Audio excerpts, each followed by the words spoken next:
じゃあ皆様こんにちは、クロマティさんです。クロちゃんです。 Welcome to クロマティチャンネル。本当にね、今日はすごいゲストのすごいゲスト、スーパースターですね。パパは友達ね。シンシナティレッズって知ってる？シアトルメリナーズ知ってる？知らない？イチローさん友達。わかる？じゃあ、すいません、お願いしますね。Please welcome to Karate Channel show, Ken Griffey Jr. Thanks for coming to the show, my man.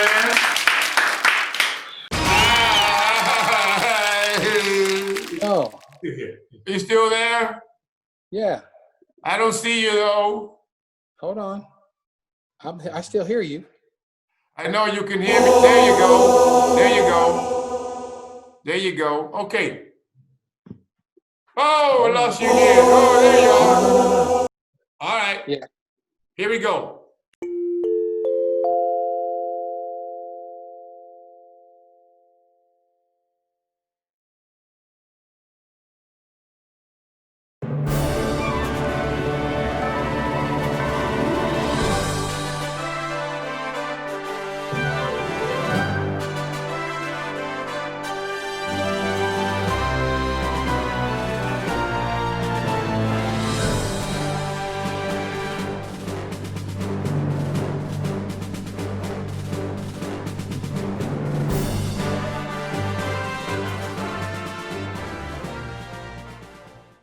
Jordan, you played 22 years with the Seattle Mariners, but in 1987, you got drafted by the Mariners.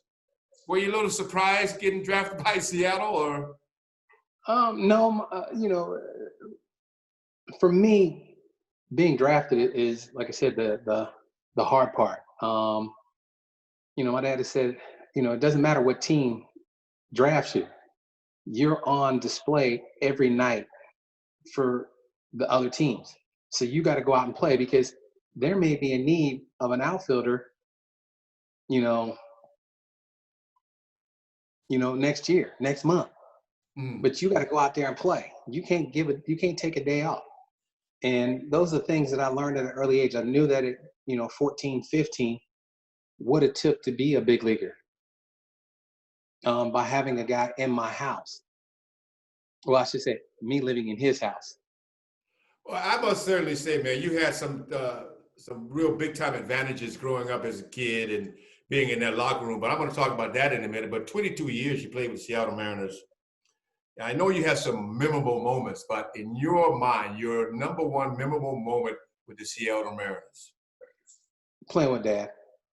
Playing with your dad. What was that like playing with your dad, man? Well, when he got there, he told me, hey, this is your team. I'm being rewarded by hanging around to be able to play with you, but this is all you. And, we had the friendly bet, who got the first hit. The other person had to buy dinner, but I had a chance to match because he batted second, I batted third. I did get to tell him one thing that we've all heard as men: while you live in my house, you live by my rules. So, he stayed with me, so I got to say it to him. He moved out 2 weeks later, but but he was dad off the field, but he was my teammate on the field. When we got to the ballpark, we were teammates, which made it easier, for me, is that when I came to the ballpark, I knew that I was getting a teammate. I wasn't getting dad. Now, on the way home, I was still getting dad. In the morning, I was getting dad. But that was, I was a year and a half in, almost 2 years. And I got to watch a guy who I grew up in his house, and I got to learn things that I would never have learned unless I was sitting there. We got a chance to talk about how he set up pitchers, what he did in certain situations. I came up as a number 2 hitter, and what people fail to realize is that your 3 and 4 hitters in high school are the guys that are going to get drafted. Right. Unless you got like a 3, 4, and 5 that are a monster, your 3 and 4 guys in high school are going to get drafted. Same way with college. You know, it's just the nature of the beast that your 3, 4, and 5 guys are unless you got that prototypical leadoff hitter that is a 1. But you know, that doesn't happen very often. And you know, the fundamentals of learning a game, how to get guys over, how to get them in, how to do the small things that add up at the end of the year that people don't look at in the box score. People worry about, you know, box scores. I learned something from Reggie Jackson my rookie year. He says the things they can't take away from you are hits, RBIs, home runs. All those numbers go up. Your batting average go like this all year. And at the end of the year, you got to make adjustments in the off season that's going to help you the following year. Now there are certain things. I want to ask you one question here, because it was one game that you and your dad hit back-to-back home runs. And I want to know this. When he went deep, what was it? He went deep center field, right center field? Center. He went deep straight away. Now, when you saw that, you're coming up. What was in your mind after this? You already knew that you were going to hit this home run, or you were going to, it was a competitive edge came out. What were you thinking? No, like the funny thing is we're not really competitive. You know, like our family's not competitive. We don't talk about a whole lot of sports in our house. We talk about everything else. You know, and people go, huh? And I have to remind people, I said, you know, who are lawyers and doctors, I said, when you get home, do you talk about all the operations you did to your kids, or you relate to them in sports? They go, we relate to them in sports. I go, well, I'm in sports. The last thing we do is talk about that. I've never had a newspaper delivered to my house. In the 50 years I've never had a newspaper. My parents always made sure, because they're like, hey, the first thing what kid's gonna do, grab the sports page. I want him to know about other things in life. You know, what's really funny is I didn't know who my dad really was until I was in the 8th grade, and I had like a Yankee starter jacket on. Really? And I was like, they'd be like, yeah, your dad plays for the Yankees? I was like, yeah, like. How old were you when you started to play baseball? Really get into it? Well, I was always good. Which I didn't really have the learning curve that, you know, I always was the best player on any level. My mom had to bring my birth certificate when I started, because they were like, there's no way he's that good at this age. But when I really knew that I could outplay everybody, I was probably 10.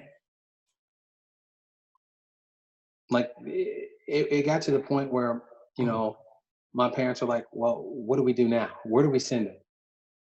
You know, he's already dominated everybody here. You went into the Hall of Fame in 2016. I watched you. I watched your cheek move a little bit too, because you were so nervous. Did you notice your cheek was moving? Everything, you were sweating a little bit, had the hat on back. Give me the feeling. What was that like, you, when you're going up there speaking in front of all those immortals? You know, the one thing about me is I'll write something down, but I didn't write my speech until Friday. They were nervous. Yeah, everybody else had their speech all written. I didn't start writing because I wanted to be on the premise, you know, before I started writing things. And the funny thing is I didn't go into the Hall of Fame until I got there. So the 3 trips that we made, played in the Hall of Fame game, I never walked into the museum. So I had no idea what the museum looked like. Really? Yeah, I'm so superstitious. It is. I have gotten rid of cars because I ain't get no hits. I take different routes if I don't get no hit. Now I get to, but I will clean my clothes. I got no problem cleaning my clothes. That, you know, make sure all my clothes are clean. Well, I tell you what, it was a monumental. But I tell you what, I was more nervous about my parents, my mom and dad, because I'm looking at them, and my wife, than anybody. You know, me, I'm like, okay, this is, you know, you make a speech, but I'm looking at them, and you know, they looking at me, mom looking at me, dad shaking his head, he crying. I'm like, oh, you know, but you know, the thing about our family, Here you are here with the hat backwards here, and I want to ask you about this. See, you started a trend here with the hat backwards. Did you know this was going to be a new trend, your trendsetter that you were going to do? And did you get any kind of, the old school wasn't too happy with it. I know they weren't too happy with it.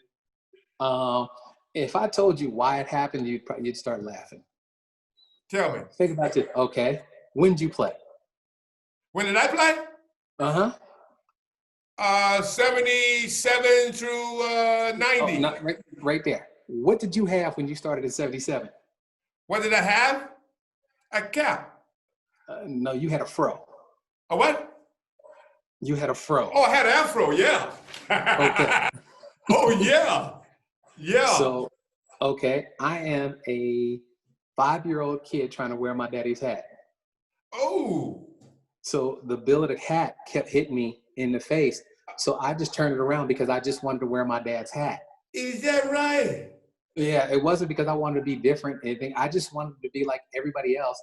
You put on the shoes. You know how you as a kid, you put on your dad's shoes. You put on the felt. You put on the tie, and you dress like your dad. You got the fake briefcase if your dad has a briefcase. Wow. But I just, I grabbed my dad's hat because I wanted to wear my dad's hat, and I just turned it around so it didn't hit me in the face, and it just stuck. But what's funny is I'm 50, and the first thing I do when I grab a new hat is I turn it around, make sure it look right backwards before I turn it around. People go, well, you still do it? I go, yeah. You definitely you set a trend on it. It's your signature dress here, move. But I tell you, I mean, now you see people apparel with the logo, with the team logo, everything on the front here now. Mm-hmm. By the way, did you trademark any of this stuff, man? Yeah, I got it. Oh, that's my boy. Yeah. But you ain't no dummy. No. But the thing is, in baseball, you don't want everybody to be the same. That's what makes this game is so beautiful, is that there's so many nationalities that you can learn from. I learned some things from Ichiro, and I was 38 years old. Watching him take infield, watching him do certain things. The things that how he goes about his business day in and day out. People don't look at that. People go, when you talk going back to being a student of the game, the student of the game isn't just watching what goes on the field. It's how these people act off the field, and what are they doing to make themselves better? Where are they going day in and day out? How are they going to make themselves better? Playing a game, everybody, if you look at it, everybody is within a couple, percentage points from being great. What separates you is how you prepare day in and day out. Well, that's a good thing. I'm going to get into the Ichiro moment here with you. I got one more question I want to ask you about growing up in that locker room in Cincinnati with Pete Rose, Johnny Bench, Concepcion. You had to be having a blast. You had a lot of fun. Well, I tell everybody that. I'll see you next time here on Chromati Channel.